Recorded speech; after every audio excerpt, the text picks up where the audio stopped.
салом, барномаи ахбори озодӣ бо хабарҳои тоҷикистону ҷаҳон пешкаши шумо мешавад. Шалои Гулхоҷа ҳастам. дар хидмататон. ҳоло таваҷҷӯҳ кунед ба сархати мавзӯи имрӯз 20 май. Қосимҷомарт Тоқаев, президенти Қазоқистон, дар душанбе амнияти минтақаро бо раиси ҷумҳурии Тоҷикистон баррасӣ кард. мо ба мавзӯи таъмини оромиву амнияти минтақа таваҷҷӯҳи хос зоҳир кардем. осиёи марказӣ хонаи умумии мо аст. лоиқ намеояд дигар таҷлил аз 80-умин зодрӯзи Лоиқ Шералӣ, шоире ки дарду армони халқи худро рӯи коғаз дар меовард. баҳор омад, наомад лоиқи мо, наомад шоири мо. ва дар шаҳри Кулобнин пайкараи овозхони зиндаёди тоҷик каромат Лоиқ Қурбон қомат афрохт. сафари расмии Қосимҷомарт Тоқаев, президенти Қазоқистон, ба Душанбе бо имзои 7 санади ҳамкорӣ дар бахшҳои мухталифи ду кишвар ба поён расид. ин нахустин сафари раиси ҷумҳурии Қазоқистон дар шароити пандемия ба Тоҷикистон мебошад. Бароди Юсуфӣ мегӯяд, имрӯз дар мулоқоти президентҳои Тоҷикистону Қазоқистон ба вазъи амниятӣ дар минтақаи Осиёи марказӣ дар пасманзари хуруҷи нирӯҳои ғарбӣ аз Афғонистон таваҷҷӯҳи бештар шудааст. Қосимҷомарт Тоқаев, раиси ҷумҳурии Қазоқистон, пас аз дидору мулоқоташ бо Эмомалӣ Раҳмон, раиси ҷумҳурии Тоҷикистон, гуфт амнияти минтақа пас аз хуруҷи нирӯҳои эътилоф аз Афғонистон як мавзӯи аслии баррасӣ бо ҳамтои тоҷикаш буд. Особое внимание мы уделили актуальным аспектам обеспечения стабильности и безопасности в регионе. мо ба мавзӯи таъмини оромиву амнияти минтақа таваҷҷӯҳи хос зоҳир кардем. осиёи марказӣ хонаи умумии мо аст. имрӯз бидуни воҳима мешавад гуфт, ки тақдири минтақаи мо ҳал шуда истодааст.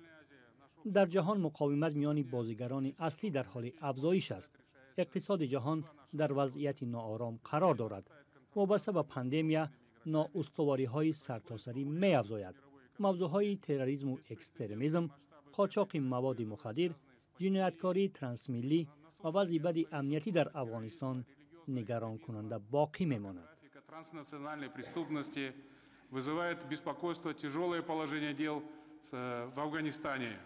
Эмомалӣ Раҳмон, раиси ҷумҳурии Тоҷикистон, низ гуфт бадшавии вазъи амниятии Афғонистонро мушрикофона зери назар доранд.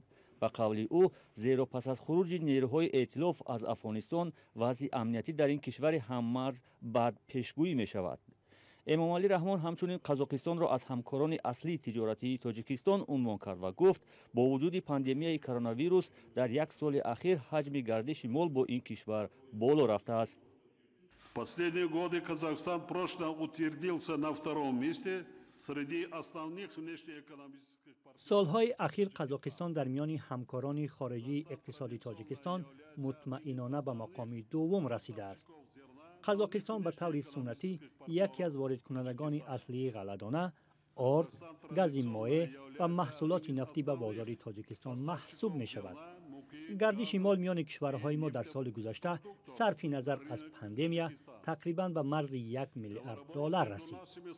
За прошлый год, невзирая на пандемию, составил почти $1 миллиард.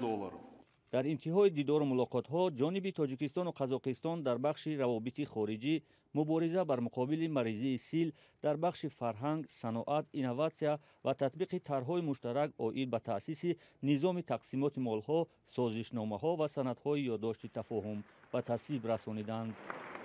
салом, агар хату хабар мехоҳед мо дорем. навиди бомдодӣ, сархати хабарҳо, ахбори Тоҷикистон ва ҷаҳон, гузоришҳо ва таҳлилҳо. чӣ мегузарад ва чаро? донистан фаҳмидан аст. замима ё апи моро бигиред.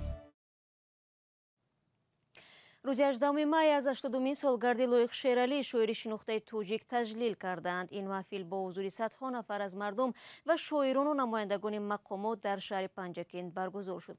ҳамкорони мо дар ин рӯз аз дӯстони шоир ва адабиётшиносон пурсиданд, ки чаро бо гузашти солҳо шеъри Лоиқ Шералӣ кӯҳна намешавад. баҳор омад, наомад лоиқи мо, наомад шоири мо، عاشق ما. دوستان و هواداران لایق شیرعلی، شاعر نامور تاجیک، 21 سال با زادروز او را به او جشن میگیرند. رفتن لایق برای من رفتن یک نسل عاشق. یک نسل با ننگ و ناموس، به قول خودم یک نسل قشلاقی شهرآفر بود.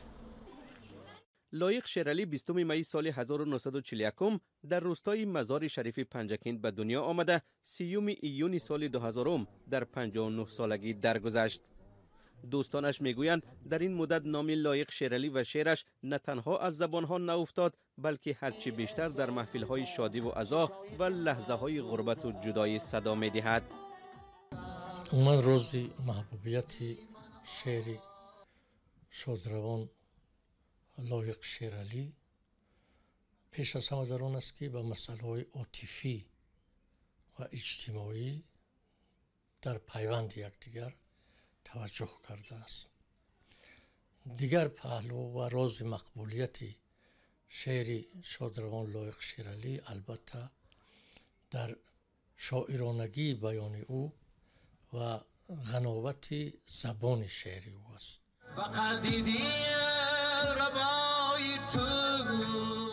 شعرهای لایق شیرالی از جانب ده‌ها سراینده سروده شده است. هوادارانش و هم ادبیات شناسان نوشته های او را ماندگار توصیف می کنند. همیشه یک شعر را یک شعر ورد زبانی من بود که می گفتم آسمان و تمام جرم فلک بر سر آن کسی فرو ریزد که بیتابد زی روی مادر روی آبرو را چو آب جوی ریزد. و همون سالها نمیدونستم و همیشه جستجو میکردم که کی بدین بزرگی توانسته است که تجسم مادر بکند. پیوندانش میگویند که او همیشه در اندیشه ایجاد بود. بیشتر هنگامی که کل خانواده آرام خواب میشد بعد از آن فکر میکنم بعد از نصف شبی ها چون آرام بود فضای خانه و فضای شهر گویا که همون روزه تأثیراتی که داشتن یک سرجم میکردن و بعد از نصف شبی گویا که به ایجاد شعر مخصوص میشدن. واقعا اگر بگیم که اون تخیلات شاعری همیشه در باطنشان بود و حتی برای از خاطرشان نرفتن در یک کتابچه کیسگیشان همیشه کمی بیش ثبت هم میکردن. برنامه را ادامه میدیم. روسیه اظهار امیدواری کرده است که همپیمان‌های آن در سازمان پیمان امنیتی دسته‌جمعی یا اسپد پایگاه امریکا را برای برآوردن نیروهایش از افغانستان در قلمرو خود جای نخواهند داد. در این باره دیروز سرگئی نریشکین رئیس خدمات کشف خارجی روسیه در صحبت با شبکه یکم این کشور ابراز داشته است. ضمناً امسال رهبری دوره اسپد بر عهده تاجیکستان از دیروز وزیران کار خارجی عضو این سازمان با درخواست ارمنستان در دوشنبه جمع شدن نیزا در قره‌باغ کوهی و دیگر مناقشه‌های منطقوی را به بررسی گرفتند. در همایش دوشنبه وزیران کارهای خارجی کشورهای اسپد یا سازمان پیمان امنیتی دسته‌جمعی وضعیت در مرز ارمنستان و آذربایجان را تشویش‌آور عنوان کردند. بررسی مسئله در پاسخ به مراجعت ارمنستان جریان گرفت که به فرق از آذربایجان عضو سازمان پیمان امنیتی دسته‌جمعی است. سازمان پیمان امنیتی دسته‌جمعی با نگرانی و خیلی جدی جریان وضعیت در منطقه‌های مناسب ولایت سیونیکس ارمنستان را نظارت می‌کند. این وضعیت و هم مراجعت ارمنستان به اسپد جهت حل مسئله در این نشست بازتاب یافت. ما وزیران امور خارجه خیلی مشکوکانه وضعیت پیش آمده را بررسی کردیم. در رابطه با وضعیت در مرز ارمنستان و آذربایجان اظهار تشویش جدی هم کرده شد. البته اقدام‌های جانبدار برای خودداری از استفاده نیرو و حل صلح‌آمیز مشکل استقبال کرده می‌شود. رهبر اسپد یا سازمان پیمان امنیتی دسته‌جمعی جزئیات نداد و نگفت در این بابت کشورهای عضو به چی قرار رسیدند. همچنین در این همایش درگیری اخیر در مرز قرقیزستان و تاجیکستان نیز بررسی شد. با قول دبیر کل اسپد رعایت سازش‌های دو کشور در پس منظر دونمای وضع افغانستان خیلی مهم است. ما جریان توافقات بین تاجیکستان و قرقیزستان و آرام شدن وضع در مرز این دو کشور را استقبال می‌کنیم. در این مسئله سازش بین رئیس جمهوری تاجیکستان و قرقیزستان را جهت به اعتدال آوردن وضع در مسئله منطقه‌های بحثی باید مخصوص قید کرد. درگیری‌های مرزی میان کشورهای عضو اسپد در پیشروی خروج نیروهای آمریکایی از افغانستان تهدید به مرزهای جنوبی این سازمان عنوان کرده شد. گفته شد در این رابطه تصمیم‌های گرفته شده‌اند. در مجموع ما به اندیشه مشترک رسیدیم که تقویت مرزهای جنوبی اسپد خیلی مهم است. در این راستا تدبیرهای ضروری اندیشیده ایستاده‌ایم. با وجود خوشبینی‌ها و اعلامیه‌ها، کارشناسان سهم پیمان‌را در حل نزاع‌های بین اعضای آن نامؤثر خوانده می‌گویند این سازمان بارها ضعف خود را در چنین حالت‌ها به نمایش گذاشته است. سازمان پیمان امنیتی دستجمعی مرحله به مرحله ثابت کرد که نتوانست به هدفهایش عمل کند. هرچند آن نهادی است که باید به تهدیدهای امنیتی کشورهای اعضا رسیدگی کند. این سازمان نشان داد که نمیتواند وقتی در کشورهای عضو بحران پیش آید به آن رسیدگی کند. از جمله در سال 2010 این سازمان نتوانست به مناقشه قومی در شهر اوش قرقیزستان مداخله کند. گذشته از این ماه اپریل سال جاری نسبت به نزاع مرزی بین تاجیکستان و قرقیزستان که هر دوی این کشور عضو این سازمان هستند چاره نااندیشید. ما همچنان دیدیم که کشور اعضای سپاد ارمنستان در ماه نوامبر سال گذشته با آذربایجان وارد درگیری شد و این نهاد نتوانست کاری انجام دهد. سازمان پیمان امنیتی دستجمعی را کشورهای پساشوروی در سال 1992 تأسیس داده، حالا قرقیزستان، قزاقستان، روسیه، تاجیکستان، ارمنستان و بلاروس عضو آن هستند.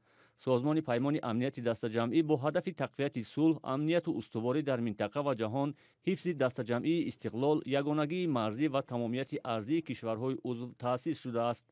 چند وقت پیش این نهاد اظهار داشت که در حل نزاع میان آذربایجان و ارمنستان سهم گرفته است. در این سازمان نقش اساسی به روسیه نسبت داده می شود و به عقیده برخی از تحلیلگران هدف آن نگاه داشتن نفوذ مسکو در قلمروی پساشوروی است.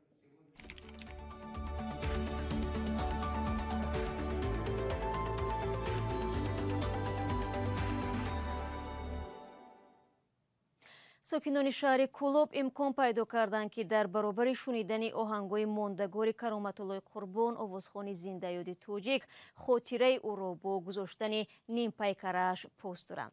پرده‌برداری از روی نیم پیکره این خواننده معروف توجیک اخیراً در روبروی کالج صنعت این شهر که نیز به نام کرامت‌الله قربان است انجام شد. محمود جان رحمتزاده در همین باره نقل می‌کند. نیم پیکره کرامت‌الله قربان سراینده معروف تاجیک را بعد 29 سال کشته شدنش در کلاب پرده برداری کردند. این نیم پیکره در نزد کالج صنعتی به نام کرامت‌الله قربان بازسازی و قامت افراخت. خانواده و فرزندان سراینده میگویند بازگشایی نیم پیکره پدرشان به عائله آنها یک روز خاصی خواهد بود. راستیگه امروز در عائله ما یک روز خوشبختی است، یک روز خرسندی است، چون که امروز این کالجی به نام پدر بزرگوارم شادروان کرامت‌الله قربان باز دوباره به تعمیر برآمده. امروز خوشبختانه نیم پیکره آن را گذاشتند. کالج صنعت سال 1989 در کلاب تأسیس یافته و بعد یک سال مرگ کرامت‌الله قربان یعنی سال 1993 نام او را گرفت. سال 2019 این کالج را عنوان جمهوریوی دادند و همان وقت امام علی رحمان در بازگشایی بینای نوی کالج شرکت کرد.